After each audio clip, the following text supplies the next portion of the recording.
You're experiencing the Authentic Chaos Podcast, an exploration into our inner selves and journeys of self-discovery. I'm your host, Vahagan Yarnosian, and today I have a special guest, Sharik U Zama. Hey Vagan, hi, thanks for having me. So I'm Sharik and I work as a software engineer, but my main hobby lies in writing and thinking about psychology and emotional intelligence. So I write on my blog about psychology, more on the stoicism side of things, and a lot of like emotional intelligence related stuff, mainly focusing on maybe the childhood trauma and how childhood reality shapes up your adult experiences and how you go about seeing life through the lens of your inner child. So, yeah, thanks for having. Yeah, I think that was a really good introduction. I think it really shows a bit about your inner philosophy. You're one of the first people that really exposed me to Stoicism. Like I was kind of aware of it, but I hadn't really met anyone who was really a Stoic. So for the audience, could you give like a brief explanation of what Stoicism is?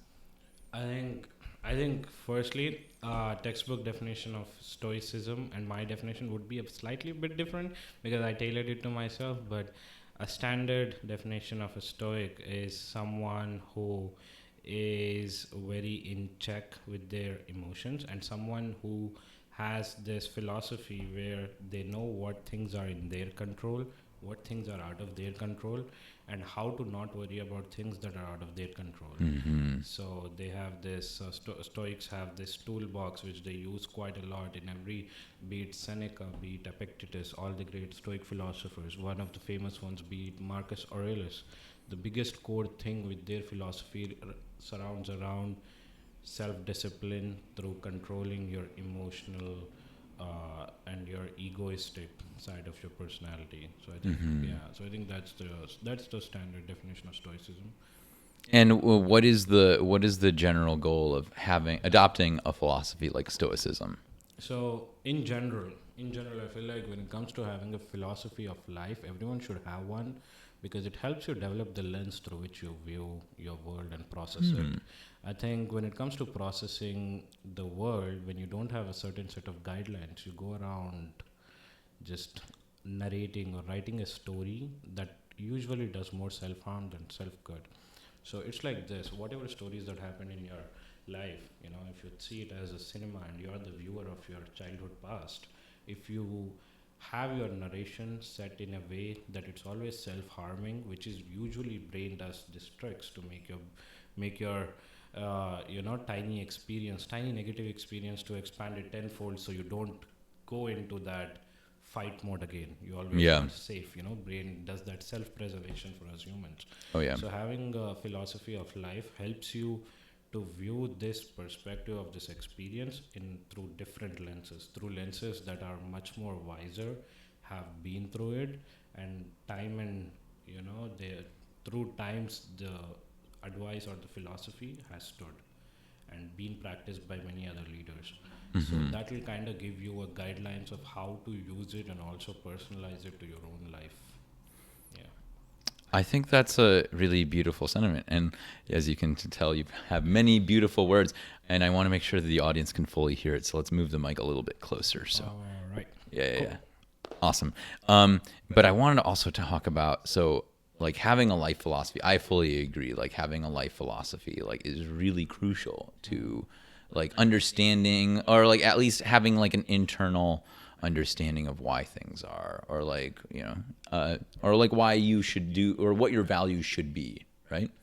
And that's why I mean many people turn to religion, right, for their life philosophies. Like religions don't just offer a sense of like what happens after death, but also like guiding principles and philosophies. Yeah, definitely. Yes. I think when it comes to religion, although a bit controversial, but I think when it comes to religion, it definitely gives you a philosophy of life. But the biggest thing religion gives you is a hope and a purpose.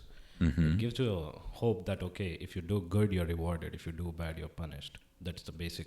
Every religion has that as the moral guiding principle that will keep humans in check of their own sinister, side of the Kind of what makes humanity. us human, right? Kind of Our what makes darker you sides. darker sides. It'll help you control the darker sides because it's easy to get lost in darkness, right? So it'll just give you that beacon of light. So for some people it might be a religion, for some people it might be a spiritual journey, for some people it might be maybe astrology of planetary movements. So Yeah. everyone has their own. For some people it will be nature and animals. They find religion in that, they find God in that. So And some people choose science to be their some religion. people find God in science and mathematical equations, which will give them an equal relationship.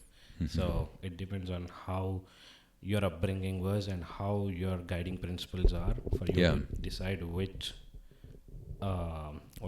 which path to go forward. Yeah.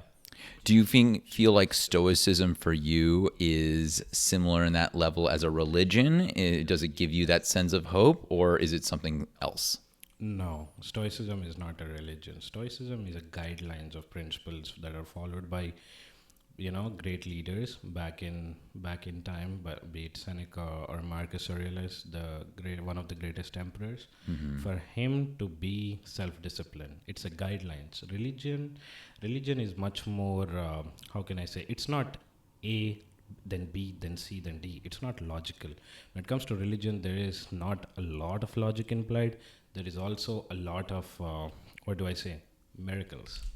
Yeah. That's true. It's a lot That's of true. miracles implied as well. So I think Stoicism is a philosophy. Religion definitely is a philosophy, but that's not just a philosophy. Well, religion has philosophy. Religion has philosophy. Right. Stoicism is philosophy. Yeah, I yeah. think that's the difference. I think that's probably a good way to distinguish it. And yeah, like I've told my listeners many times and friends that like I appreciate like the Christian and the Buddhist philosophies. I'm not really like a part of those religions, but I appreciate the philosophies. And I think there's a lot of wisdom to be learned from the philosophies that went into religions, because people thought about these things for reasons, right? Like Marcus Aurelius believed in was he like I mean, he must have been a polytheist. I don't imagine there were many atheists back in the Roman days. Yeah. I think. or was he Christian? I think he was Christian, but I don't know. I exactly don't know about that, about his religious sentiment, but I think he was. But more so, I think his work mainly was how he ruled his empire using Stoic principles.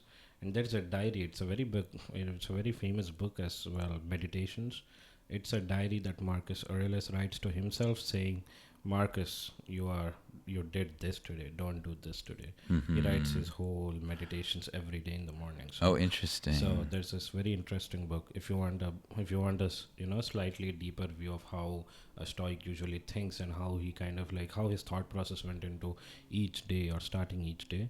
Yeah, that's a really good book. But I think the intro to Stoicism for me wasn't that book. It was another book that I don't quite remember the name of the author, but I have to check my Google Books. But yeah, it's been a while. It's been like 6 years since I read that book. That book was the perfect book ever. I think it had all this. It gave like a first view of how the schools of philosophy started in ancient Greece and Rome. Yeah. And how they kind of like became more specific, and each one had their own kind of philosophy. So Yeah. And that's even just looking at the Greek and Roman based philosophies, because there were philosophies going since before then. Like people have been thinking about.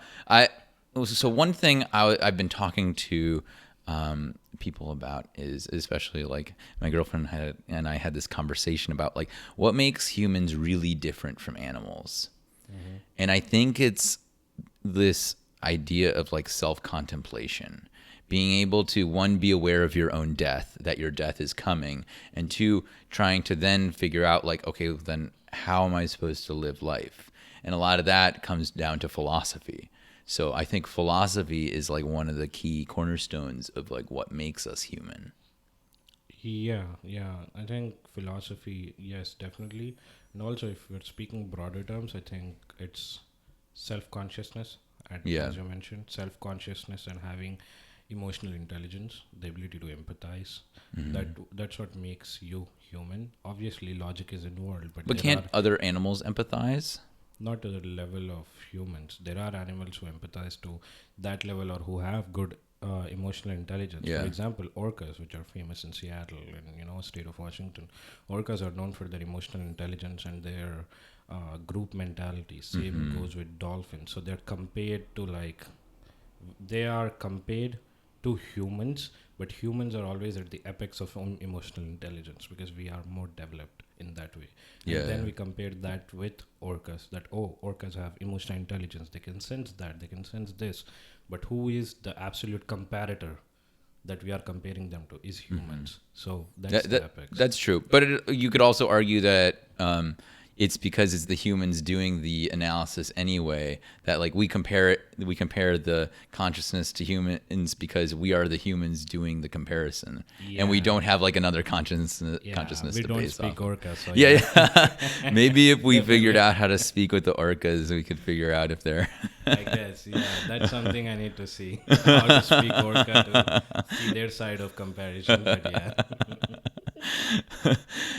That would be fascinating. Do you think, as a thought experiment, like if orcas were like conscious, and let's say they came up with their own philosophies, would their philosophies have like similarities to our philosophies? Hmm. I'm not particularly a marine biologist to know a lot about orcas Yeah, and their behavior patterns, but just out of whatever little information I know and whatever little guess I could, in this thought experiment, I would say that orcas' philosophy would be more so around group mentality and mm-hmm. moving as a group, doing things as a group rather than being an individualistic philosophy, because orcas Sure, orcas don't survive when they're alone. They always do group hunting, they always exist as a group, their ecosystem exists as a group where each one supports them, and that's how they are the apex predators in the ocean, to a right. point where they kill whales and But sharks. but in that So extent, like humans also are social creatures. Like we don't live alone even when we're by ourselves. Like we are benefiting from these like networks, these like societies that were created by a social group of people. So I think our philosophies would end up being very kind of similarities. Like I could see similarities of kindness, of maybe in the individual level would only go as far as saying like do what is good for the group, or like only focus on the things that you can contribute instead of the things you can't control. Maybe they'd have philosophies around like preservation, right? Self-preservation is necessary for group preservation too. yeah, but humans also have a very strong individualistic side to them, right? So humans, even though they exist, like we were able to battle, or we were able to survive Yeah, extinction and also a lot of big events that happened on the earth. I think part of the reason is because we had group mentality, yes, but also right now I feel like we also have a very bigger individualistic side where you as an individual have a completely different side of you, sure. and me as an individual has very different side of me.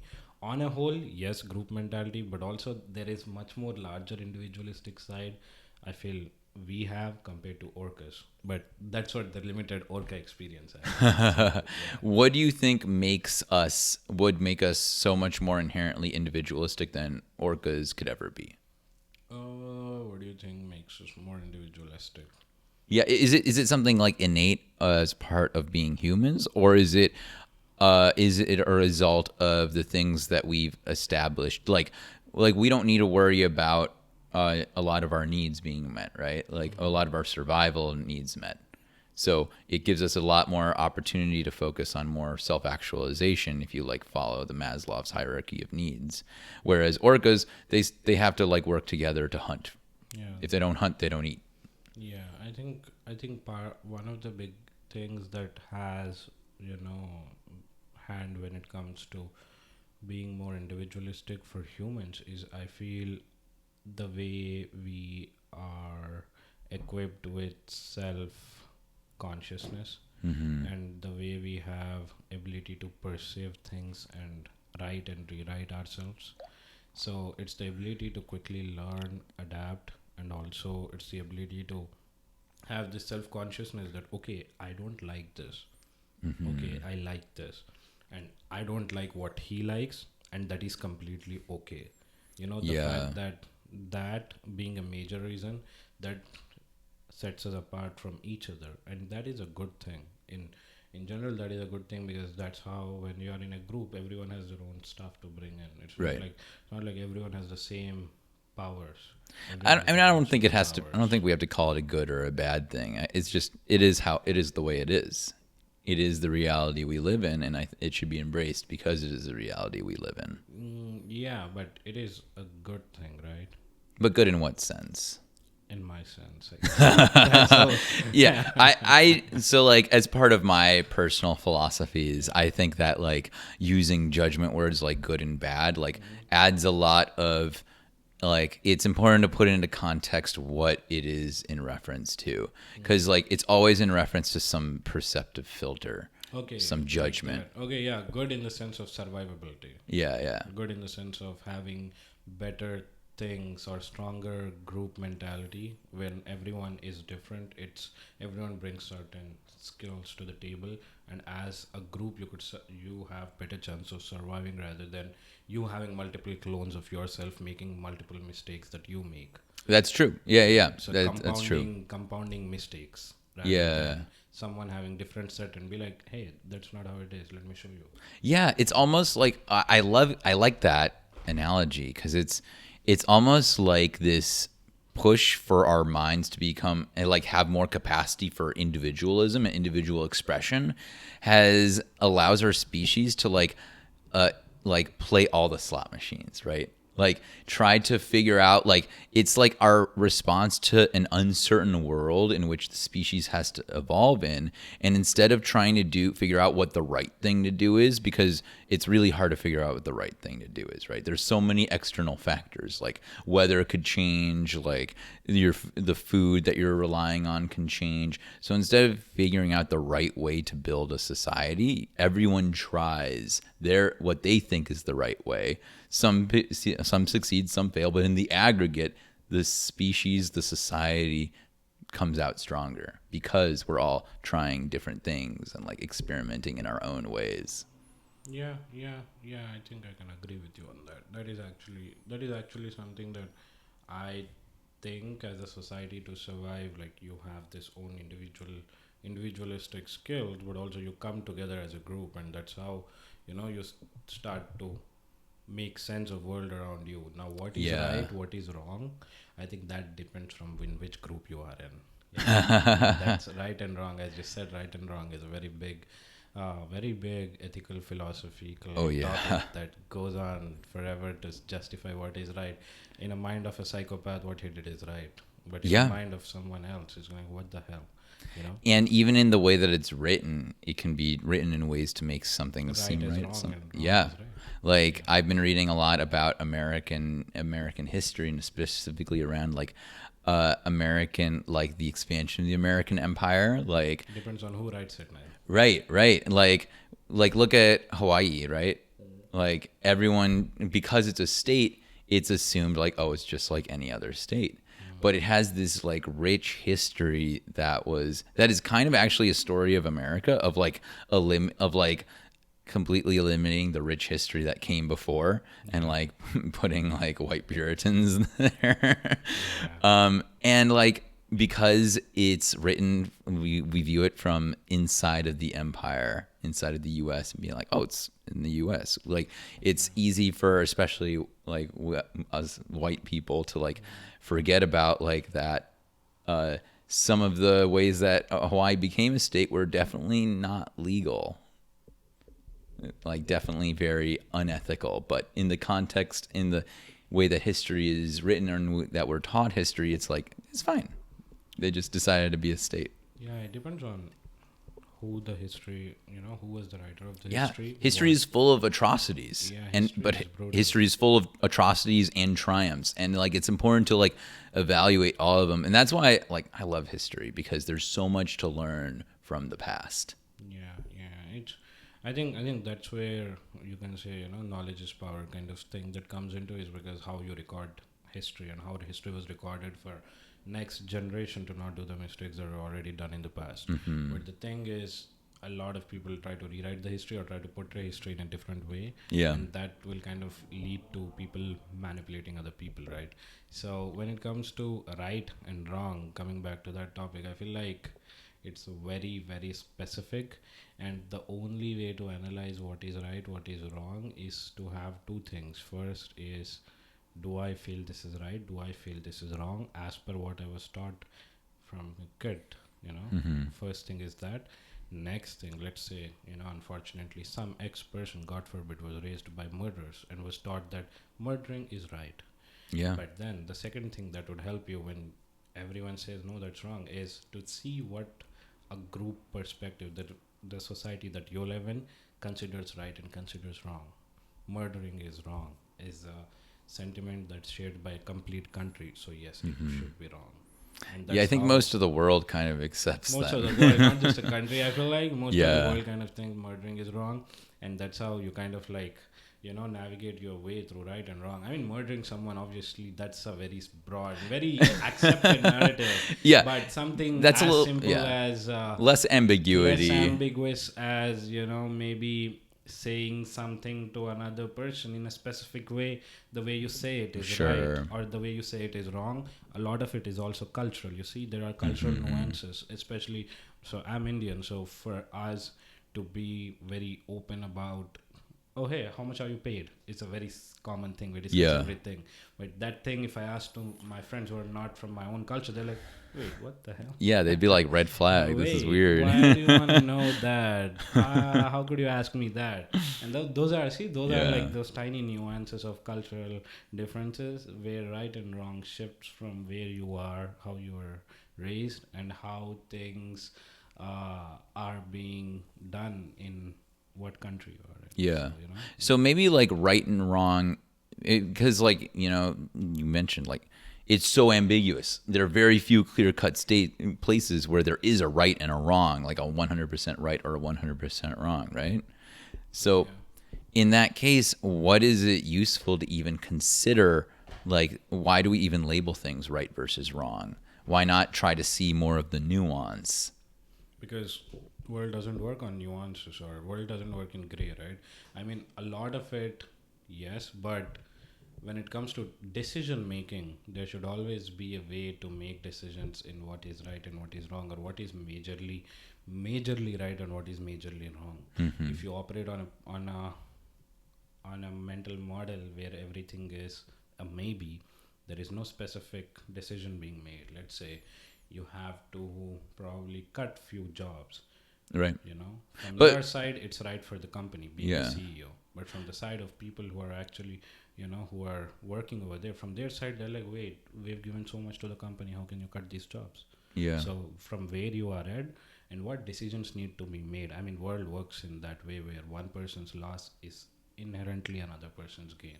Does it That's have how to be inherently another that's person's how gain? world functions. That's how nature functions. That's how animals hunt. One dies so that other can live. That's how ecosystems are built. But it's not always like this zero sum like game. Like there are cases where working together can result in more bounty for the herd. There's cases where To a certain extent, but not completely. There's never a completely everyone is happy case. There is always someone sure, who gets more of it and someone who gets less of but it. it's not quite zero sum. Not quite zero sum. That's what I mean. Like, it is to a certain extent.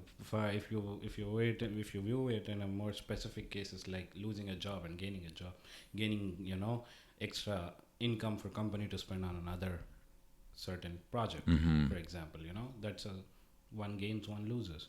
And Sure. for maybe, let's say, something like government devising a policy where even the taxes are being cut more from maybe people who have more, and some policy where everyone is benefiting, even the rich are benefiting, the poor are benefiting.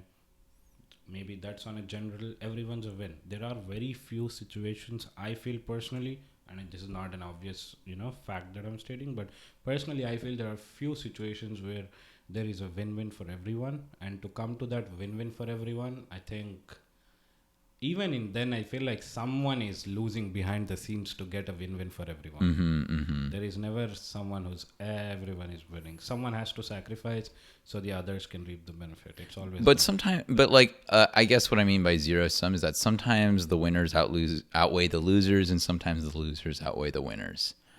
Like, we could say that, for instance, the decision by oil companies to like hide all the climate change research and fund like anti-climate change stuff, it was a big win for shareholders, but like a big loss for like the future generations of the planet. So that's one of those situations where, like, yeah, a decision was made based on what they thought was right, what they thought was right was maximizing shareholder value, but the consequence is like these insane, like heat waves and wildfires and like all that stuff. Yeah. hmm Yeah, I think when it comes to zero sum, hmm, that's a good thought to have actually. Something that I need to think about, I guess. But Yeah. when it comes to zero sum games, if I understand correctly, is where one person wins more than the other person wins, or is it everyone wins equally? What is it? I so how I interpret it is like the like kind of the literal, like this is a math principle, right? Or a math theorem. So like go back to the math. So a zero sum would be if someone gains and then someone loses an equivalent amount, because then when you sum up the win and the loss, it comes out to zero, comes out to neutral. So in the case of like of markets or like buying things, that's like a big reason. Like someone is trying to sell you a product, right? They're trying to sell you a watch, and they're overcharging you, Okay. and so there's a value of the watch, but neither you, like you as the buyer, don't know that, and maybe the seller knows that. So the seller is trying to overcharge, and you're trying to underpay as the buyer. So like whatever the final agreement is, someone got a deal. And but like if you look at the amount given and taken, it's like all around like evens out in the end. Okay, interesting. Okay, yeah. Okay, that makes sense. That makes sense. Yeah, so I guess the idea is like sometimes like yeah, there's usually never a true win-win situation and usually never a true lose-lose situation, but like there might be more wins than losses, or higher, like maybe the wins outweigh the losses or the losses outweigh the wins. Yeah, I can agree to that. Yeah, I think that kind of resonates with what I have as a personal, opinion when it comes to winning and losing. Is like I said, like there's never everyone wins or everyone loses, or there's never both parties are winning. There's always some party who's winning more than some Yeah. party who's losing more. There's always that imbalance that's there. Obviously, in an ideal world, there is a balance being struck, but we don't live in an ideal world. So It's true. It's true. yeah, What would your ideal world look like? what would my ideal Yeah, world look yeah. like? A lot of cats, definitely. A lot of cats. Yeah, definitely uh, like a lot of cats. And in general, I feel like my ideal world would look like a person, people losing their ability to be unkind, or people losing their darkness. I feel like losing it completely. But wh- it's a bland world, yes, but yeah. that's the norm of it. So you mentioned the darkness in us before. What are some traits that you identify as the darkness? Sadism. I mean, getting pleasure out of hurting other people. That's a very big darkness. I feel many people What kind if of it? have What if this. it's consensual? What if it's okay? That's a different topic. There's a different darkness. That's a different darkness or lightness kind of topic that we're dealing with. When it's non-consensual and hurtful, yeah, that's what I'm talking about. Okay, so like the ability to like cause pain in like obviously a Gain non-consensual pleasure way. from others' pain. That's Yeah. one of the like core darknesses, and the other ones are just in general being someone who is just unkind to people, things, and also the nature around him. just for no reason, like literally no reason. Mm-hmm. And there are people like that who just like to be like that. Like they just gain pleasure out of it. Some don't even gain pleasure out of it. Some do it for the sake of it. And I think some would say it's mental illness. Some would say, it's this, it's that. But I say it's like pure darkness. That's for me the standard definition of pure evil. Yeah. So do you think there are like there are like purely evil people? Yeah, right. We have Netflix series on them, many of them. So there are purely evil people who gain pleasure out of doing hurtful things to others, and there are purely, I would say, evil, but also for scientists, like truly marvel of a mind where they just do it for the sake of it. And Mm-hmm. scientists are always like, wait, why did you do it? Yeah. When there's nothing to get out of it, but you just did it for the Yeah. sake of it. That's a whole psychology or psychiatry domain, one of the domains. The criminal mind study. Yeah. Like something like that. So yeah, I believe there are people like that. There were in history a lot of rulers. I mean, yeah, they were pretty sick rulers in history. And how you look at it, were you the one being conquered or were you the one conquering? So it depends on how you look at it. But even in history, there are, even right now as we speak, there are people out there, they just do it, and that's just evil. I think in an ideal world for me, that just wouldn't be the case. Do you think that some of these like cruel people may have been like victims of their own pain too? Yes, a lot. I think some of them had like a very terrible, very terrible childhood that Yeah. kind of led them to act like that. And it's like this quote that I saw: It's a child who doesn't find warmth in his childhood will burn down the entire village to get some warmth. It's something like that. It's like you're not given that love, so what he'll do is he'll try to get it yeah. by force.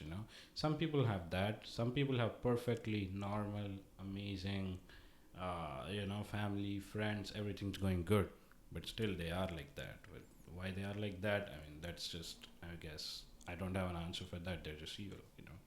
And there are people who exist like that. Sometimes it's more complicated. Sometimes it's complicated. Do you think they're purely good people? Purely good, no. They wouldn't be purely So then why would you evil. think that they're purely evil people if they're no They're purely not good people? purely evil, as in not like they're 100% evil. Obviously, there would be like 1% that's good, but the majority is 99 is evil. In Yeah. the same way, there are people who are 99% good and 1% evil. That kind of makes them human. That's the humanity aspect of it. That 1%, but when you compare it to the 99, it's absolutely insignificant. So maybe there might be this killer who absolutely loves cats and taking care of them and donates to like cat foundations and stuff, but he murders just for fun. That doesn't equate, right? So Yeah. yeah, that's not ideal. Like that's the reason we're not in an ideal world. Well, what if so I've been reading about like inherited traumas, like traumas that get passed down between generations. Yeah. And like there are some like what if there was like a murder in his family that like kind of got passed down or he was the grandson of a murderer. Like That doesn't justify him being a murderer, right? true. That was his. But is he inherently evil for something that he didn't do or is he inherently evil in this case?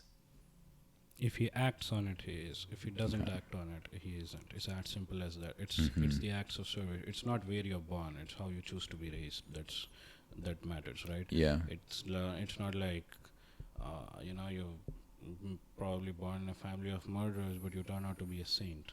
Yeah. There are occurrences of that, and you're born in a family of saints, and you turn out to be one of the biggest criminals. There is also like that.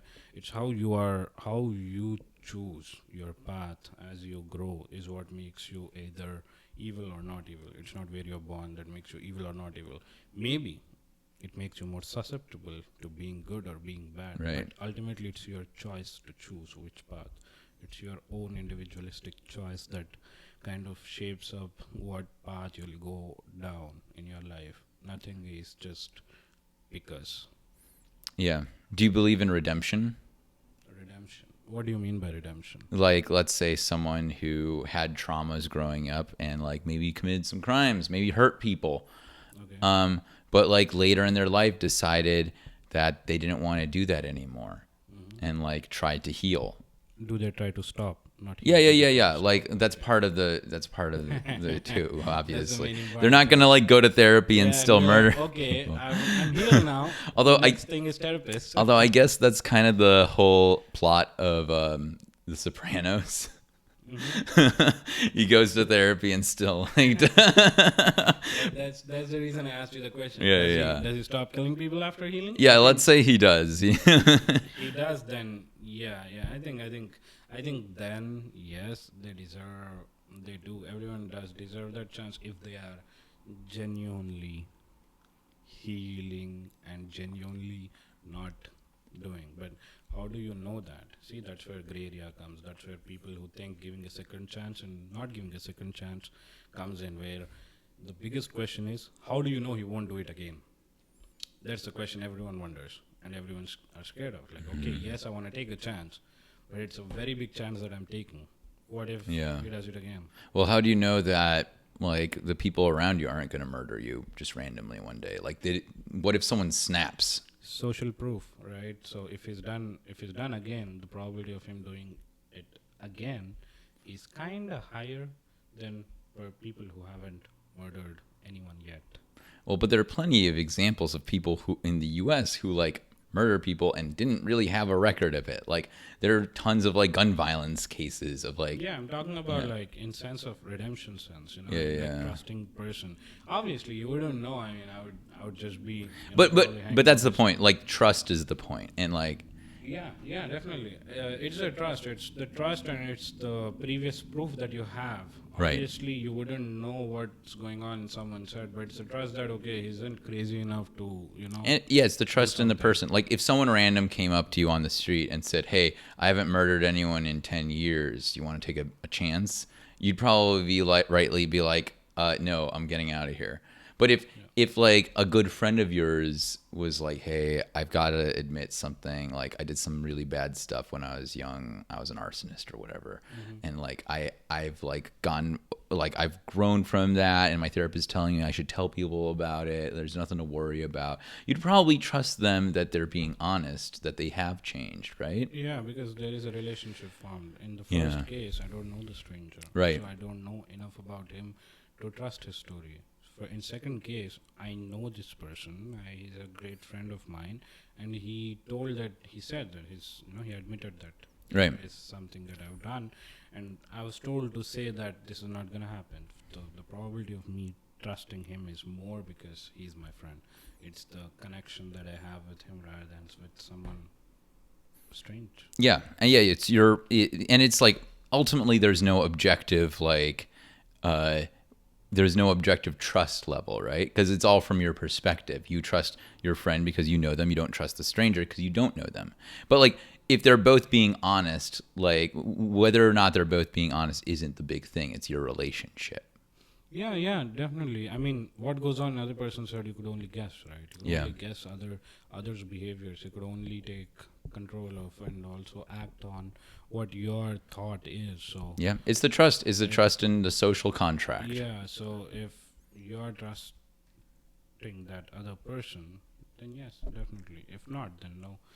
But yeah, I think with things like trust and everything, another thing to consider is how much time that goes into trusting someone. You know, I can't just trust someone who's been my friend for a month compared to trusting someone who's been my friend from 10 years. Yeah. It's a different kind of trust, and also different kind of shared memories and shared life experiences that you have.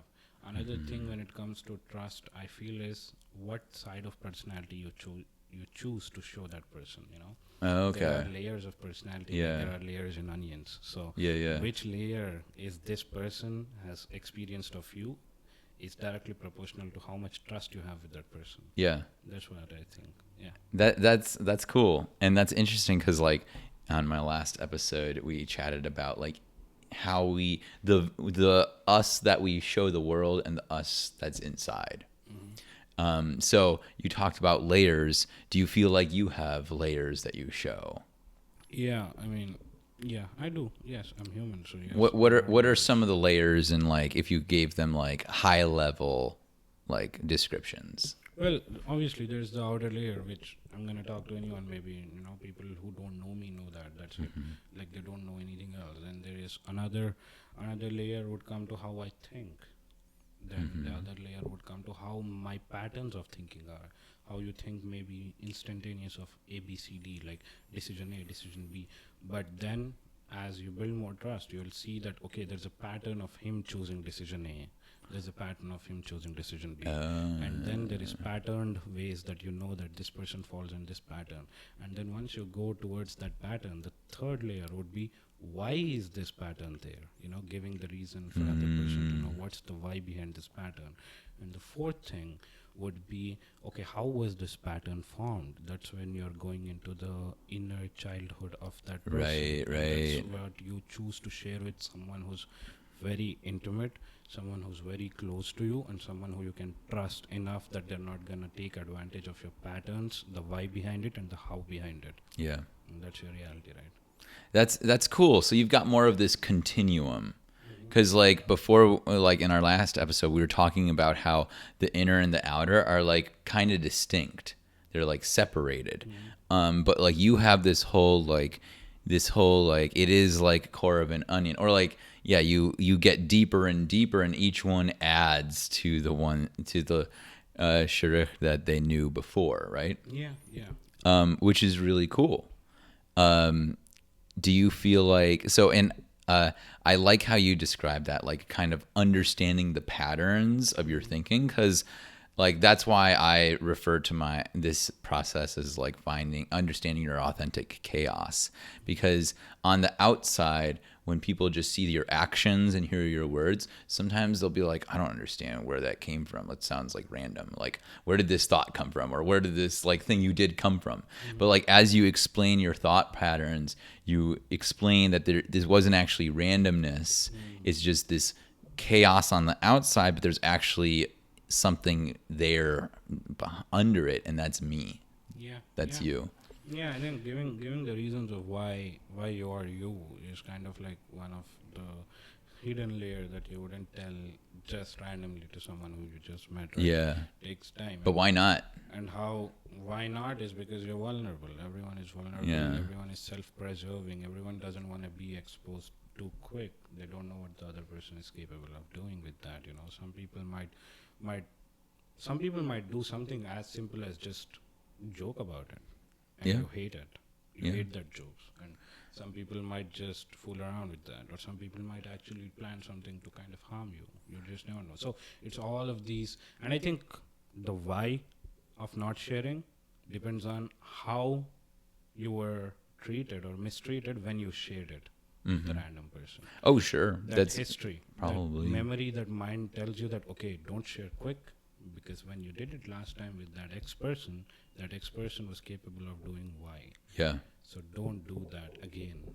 Preserve yourself. That mind subconsciously gives you that signal. Yeah, yeah, yeah. I get that.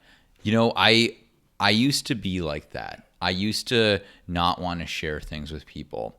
And it got to the point where I wasn't even sharing like my vulnerabilities with like my partner, because I was like afraid, maybe, I don't know. But I think ultimately I wasn't sharing it with myself, and so I wasn't letting myself be vulnerable.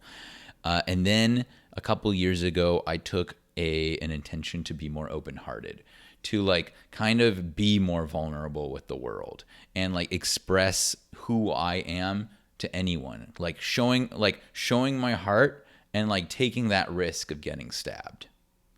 And it was scary at first because like yeah, you view it as like unwielding your armor and being vulnerable.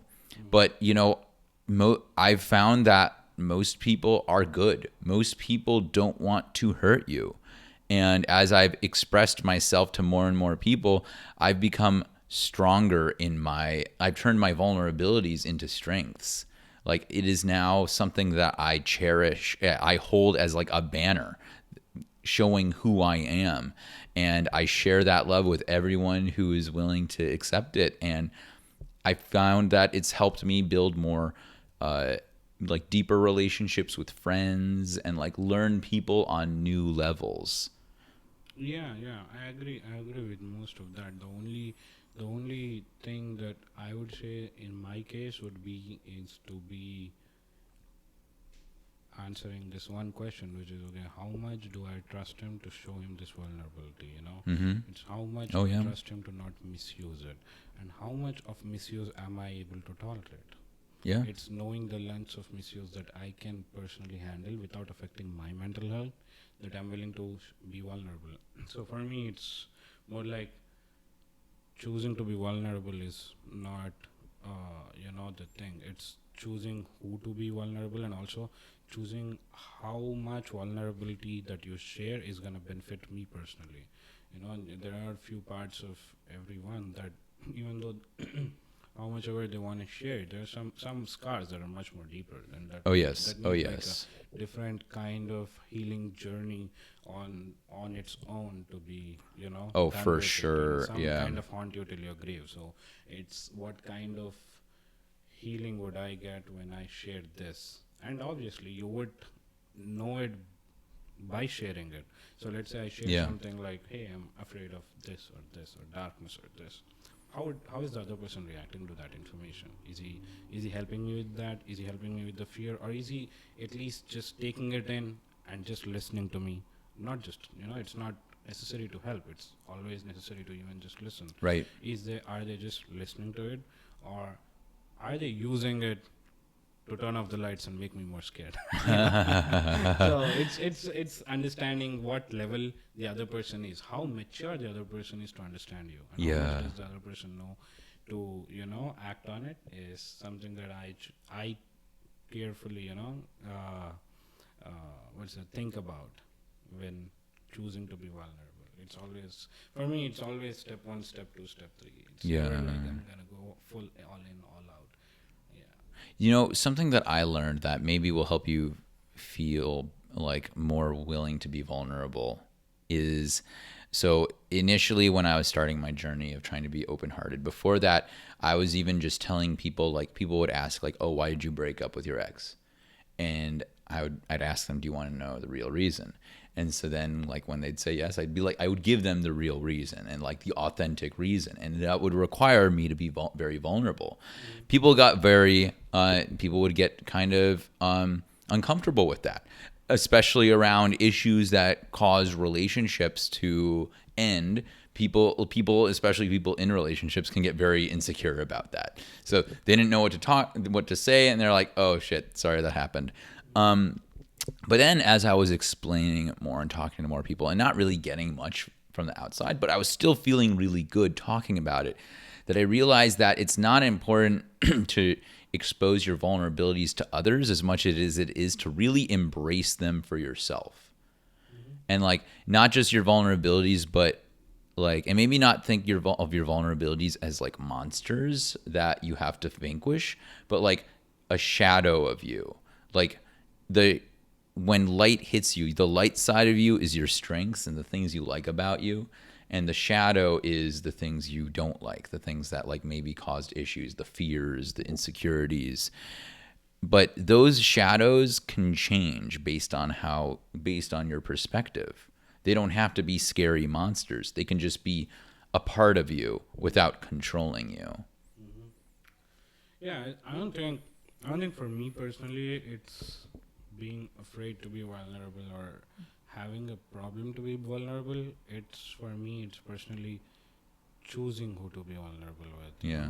I consciously make the choice of avoiding being vulnerable with a certain set of people that I kind of like. It's at this point for me, it's to a extent where I know there's this gut feeling that nah, it wouldn't, not Yeah. the right person for the right No, thing. that's fair. Some people aren't ready to Yeah, take it exactly. on, and that's totally fine. The important thing is that you're expressing it to someone.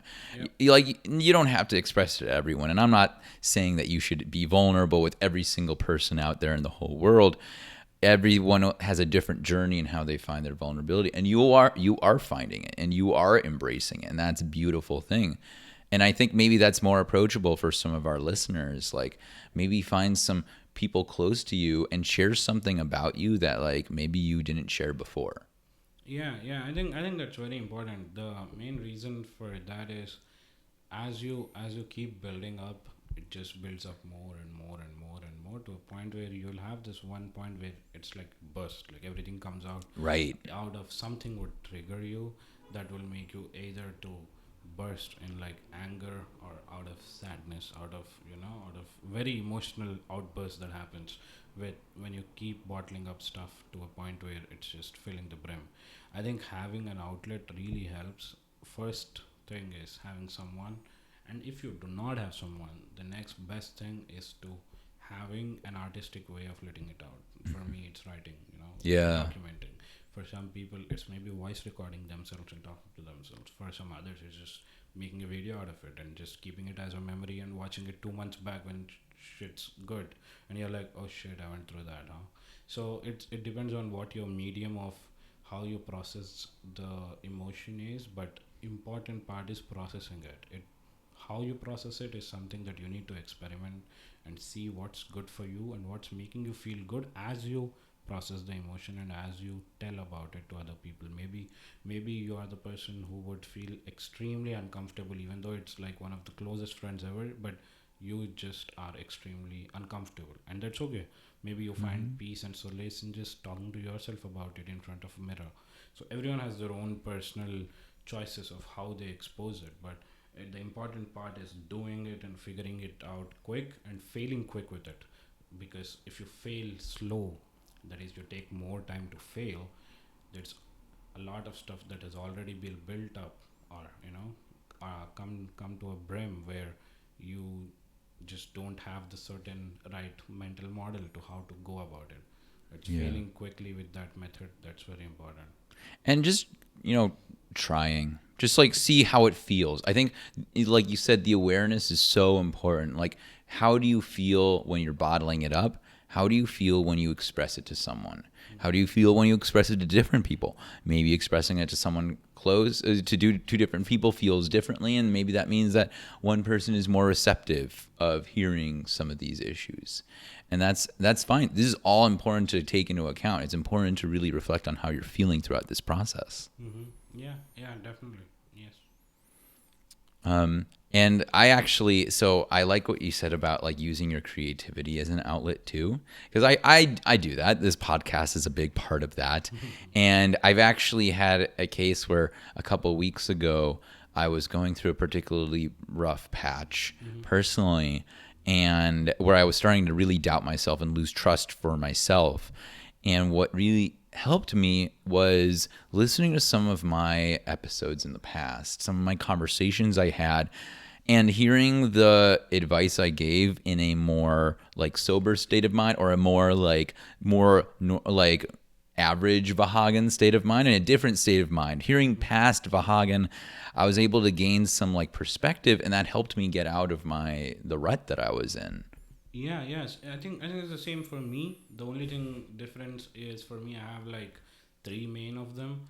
One thing would be my journal that I don't refer to as journal. I refer to as a diary. I do like a corny Oh, dear that's so diary shit cute. in my Notion notebook. I'm like, dear diary, damn, I'm back again. I start with that. So Yeah. I have that, but it's very very periodic and very like a sporadic kind of thing, Yeah. which I don't usually when I go to writing, I know that it's really bad. So when I'm writing, I know I'm going through shit. Like I'm going through some deep shit if I'm writing it. Yeah. Usually it just goes out with like me recording or something like that, but it's for me it's like writing, and then the next one would be me making vlogs. Usually whenever I feel like shit, the only thing I do is I go back to times where I felt good, and when I try to remember what is it that made me feel good, what is it that made me feel hopeful.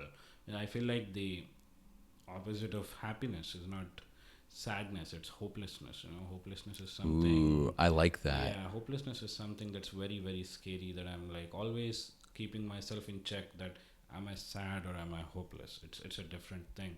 When you're hopeless, you're in a void. There's only darkness around you, and there's no hope of you being improving. So I question myself a lot, and every time I see my previous work of me vlogging or me having a great time with my friends, I'll be like, okay, what was it that kept me lot more hopeful. What was I looking forward to? Maybe I was looking forward to me starting a new part of my life in Seattle, maybe when I was in grad school. Maybe when I was not in grad school, it was me looking forward to how my grad school is, or maybe when I was in grad school, maybe it was something else. So it's always having something to look forward to is something that I remind myself and be like, okay, what is it that I'm looking forward to now? Now that I'm like going through shit, and how am I gonna look forward to it? And that's my way of like going through my own advice again and again and again. Yeah, yeah. Yeah. I think that's good. Like, you know, for like not forcing yourself, but being more intentional about having something to look forward to, having that light that can lead you through the darkness. Yeah. I like how you refer to as light and shadow.